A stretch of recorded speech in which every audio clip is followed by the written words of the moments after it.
Hello everyone, welcome to Jets TV here on Jets Central. Please comment, rate, subscribe guys, comment, rate, subscribe, like the videos. This is going to be my recap of my Week 8 picks, so let's go ahead and get into it. Washington and Pittsburgh, Washington 12, Pittsburgh 27, took Pittsburgh in this game, they got me a win. I spoke about this game and I said I could not wait to see what Robert Griffin was going to be able to do, what he had in his bag of tricks for this game. And, you know, he really didn't have too much. He went 16 for 34, 177 yards throwing the ball, and he had a TD. Pittsburgh was able to corral them defensively. They were really able to get after Robert Griffin and, you know, really charter down his offense. And just like I said when I picked Pittsburgh, I thought that Washington's weapons were very, you know, slim, really slim pickings as far as receivers. Robert Griffin had a lot of receivers dropping balls. And, you know, Pittsburgh was just able to take advantage and just press them defensively as well. So Ben Roethlisberger, on the other hand, 24-33. He had 222 yards throwing the ball. He threw 3 TDs. I mean, he was doing the damn thing. Even Mike Wallace, 7 catches for 62 yards. You know, Sanders had 56 yards. He had 3 catches. Pittsburgh was just able to do what they needed to do. And keep Robert Griffin in front of them and just corral them, you know. Dwyer had a big game as well, running the ball, 17 carries, 107 yards. So hats off to Pittsburgh, man. They did what they needed to do. People said they were too old and too slow to get after Robert Griffin, and they kept him in check all game. So hats off to them. They got a win, got me a win as well. So next game I want to talk about, Carolina and Chicago. Carolina 22, Chicago 23. I took Chicago in this game. That got me a win. This game was a lot closer than I actually thought it was going to be. Cam Newton had a decent day, 20 for 39, 314 yards throwing the ball, but he had 2 interceptions, 2 bad interceptions.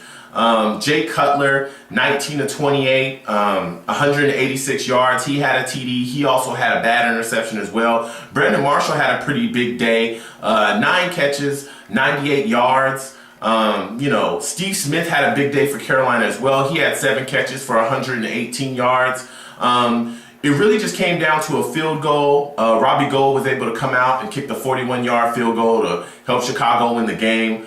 I'm not going to say that Chicago played soft, but I think they kind of played down to the Carolina Panthers in this game. They let Carolina hang around, and, you know, they ended up eking it out. But how many teams can they actually do this against? On the flip side, I think that Cam Newton, you know, he played decently, but you can't throw those 2 interceptions. You can't do it. You can't do it. You just can't do it. Not against Chicago.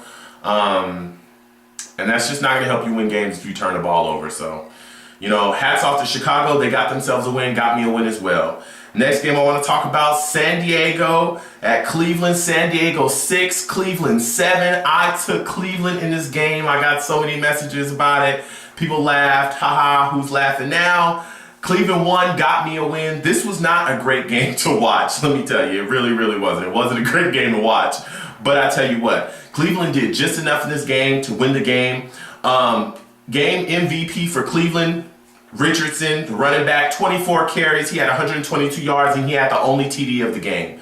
Okay, San Diego played like poop. I mean, they really did. Phillip Rivers was 18 to 34. He had 154 yards. That was pretty much it. Ryan Matthews had 95 on the ground, but turnovers and not being able to just manufacture any type of points or any type of drives at all. Brandon Weeden did just enough for the Browns. He was 11 for 27. He had 129 yards. But at the end of the day, Richardson did what was needed to be done, and he ran the ball hard, and Cleveland was really able to be physical with the San Diego Chargers offensively. And that got them the game. So hats off to Cleveland. I took them, and they won the game, so that got me a win. Next game I want to talk about, Atlanta at Philadelphia. I took Atlanta in this game, got me a win. Atlanta 30, Philadelphia 17. Everything in Philly is pretty much unraveling. You know, Andy Reid fired his first defensive head coach. They bring in a replacement head coach, you know, and he's doing no better than the first defensive head coach Castillo was doing at all. Pretty much trash. Matt Ryan just lit them up, 22 of 29. He had 262 throwing the ball. He had 3 TDs. Julio Jones had 5 catches for 123 yards. He caught a bomb and beat Namdi. I mean, Philly is playing like trash defensively. Absolute trash. I mean, you know, it's just not going to work. It's not going to work in Philadelphia. They need to make more of a change. I'm calling for Andy Reid's head. I said he should got fired last year. You know, he should get fired this year. And I'm also thinking they need to move on from Michael Vick. Michael Vick was 21 of 35. He had 191 yards throwing the ball. He had a TD. McCoy only had 45 yards rushing. They're not running the ball. They're not doing what they need to do defensively. It's just a recipe to get destroyed. And Atlanta beat them pretty much in every facet of the game. So it was just dominance by Atlanta. So hats off to Atlanta. I chose Atlanta. They got me a win. Philly's got to get it together. Hats off to Atlanta once again. Next game I want to talk about is the game of all games.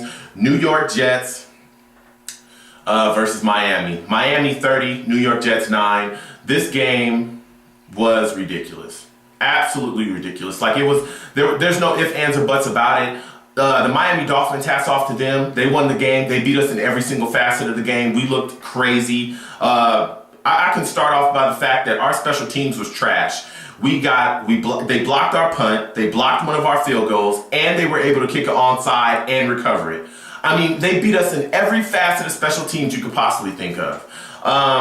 We got to Ryan Tannehill early. Calvin Pace hurt him, jacked up his knee. I believe they're saying it's a deep thigh bruise, and maybe he might have hyperextended his knee. That was just in the injury report. They're going to do an MRI and see what's actually going to be going on with him. But Ryan Tannehill was gone pretty much, you know, for the rest of the game. Matt Morecambe steps in and just picks the game up. He was 11 for 19, 131 yards, and he threw for 1 TD. You know, we just could do nothing to stop them, it seemed like. Mark Sanchez was turning the ball over left and right. He was 28 of 54. He had 283 yards throwing the ball. He threw a TD, but he also threw an interception. You know, we couldn't move the ball offensively. There was nothing we could do. Again, like I said, our special teams was getting destroyed. They beat us on the field. They outplayed us, and we were outcoached. Bottom line. And that's all I'm gonna say about this game. I can continue to go on about how poor we played and how sad it looked and how ridiculous we are, but you know, at the end of the day, that's what it was. We got outplayed on the field and we were outcoached in every single facet of the game. So hats off to Miami. I took the Jets in that game, got me a loss, but you know what? Miami played tough. Paul Soliai and all those guys on the defensive line absolutely destroyed our offensive line as well. I mean, like I said, we just got outcoached and outplayed. So hats off to Miami. They got them a win. And again, I took the Jets in that game, got me a loss. So thank you guys for watching, man. Please comment, rate, subscribe, guys. Comment, rate, subscribe, and like the videos, man. Be on the lookout for my Week 9 picks that's coming up. Thanks, guys. Thank you for watching.